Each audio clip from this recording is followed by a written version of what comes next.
మీకేం కనబట్లేదా? ఫ్యూచర్ సిటీలో 45,000 ఎకరాలు మీరు సేకరించి అమ్ముకుంటానని ఓపెన్గా బడ్జెట్లో చెప్తున్నారు, బయట చెప్తున్నారు. మరి 400 ఎకరాలు వదిలేస్తే మీకు పోయేదేముంది, వచ్చిన నష్టమేముంది? పశ్చిమ హైదరాబాద్ భవిష్యత్తులో ఢిల్లీలాగా ఎయిర్ క్వాలిటీ దెబ్బతిని ఊపిరి పీల్చుకోవడమే కష్టమయ్యే ప్రమాదం ఉండే అవకాశం ఉంది.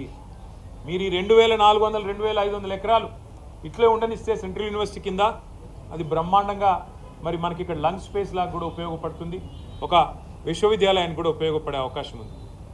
రాహుల్ గాంధీ గారు ఇవాళ జాతీయ స్థాయిలో ప్రతిపక్ష నాయకుడు, వారిని కూడా నేను అడుగుతా ఉన్నా.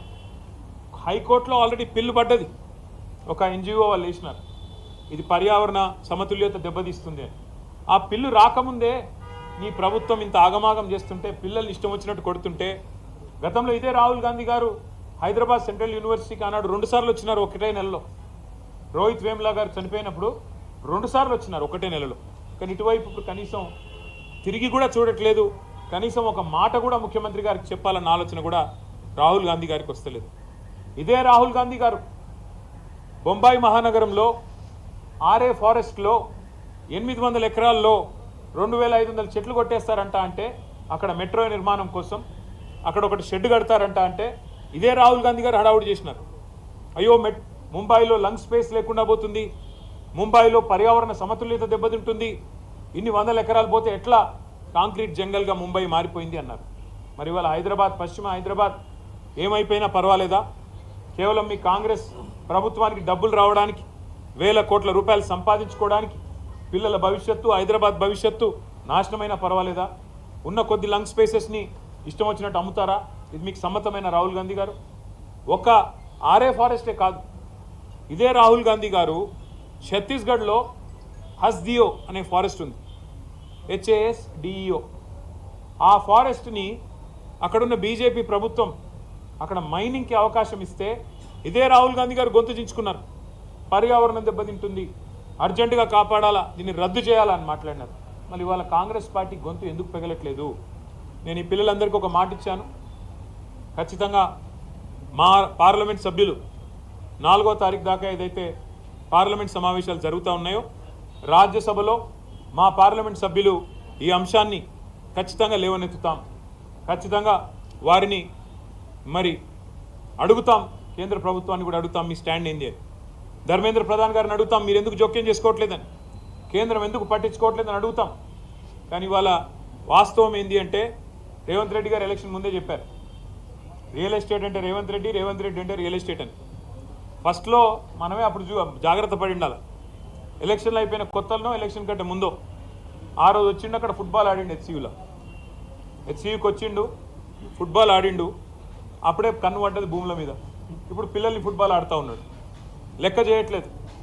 నా డబ్బుల కోసం, మా కమిషన్ల కోసం ఏదైనా సరే, పిల్లలు చచ్చినా సరే, ఏదేమైనా సరే, కానీ నేను వదిలిపెట్టను అన్నట్టుగా రేవంత్ రెడ్డి వ్యవహారం ఉన్నది.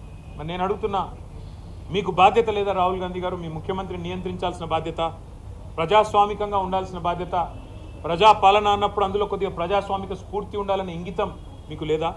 ఇక్కడ నెమళ్ళ రోదన్లు, అక్కడ జింకలు పరిగెడుతున్న విధానం ఏం కనబడతలేదా మీకు? ధ్వంసం కాబోతున్న చెరువులు కనబడతలేవా? దెబ్బతినబోతున్న పర్యావరణం కనబడతలేదా? అక్కడ కొన్ని ఎగ్జాటిక్ స్పీషీస్ ఉన్నాయి, ఫ్లోరా ఫానా ఉంది అక్కడ పెద్ద ఎత్తున. ఇదంతా ధ్వంసం అయిపోతుంటే మీకు, మీ నాయకత్వానికి ఇదేం వినబట్టలేదా అని మేము అడుగుతూ ఉన్నాం. తప్పకుండా ఆ పిల్లలు ఏ రకంగా పోరాటం చేసినా వారికి అండగా నిలబడతాం.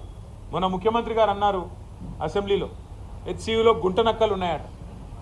హెచ్సియూలో అందుకే మేము పోవడం లేదు, మేము అక్కడ అడిగేందుకు పెట్టలేదంటే ఇట్లా పనికిమాలిన మాటలు మాట్లాడతారు. ఆ పిల్లల ఉద్యమాన్ని, దాని పవిత్రతను దెబ్బతీసే ప్రయత్నం చేస్తాడు ఈ ముఖ్యమంత్రి.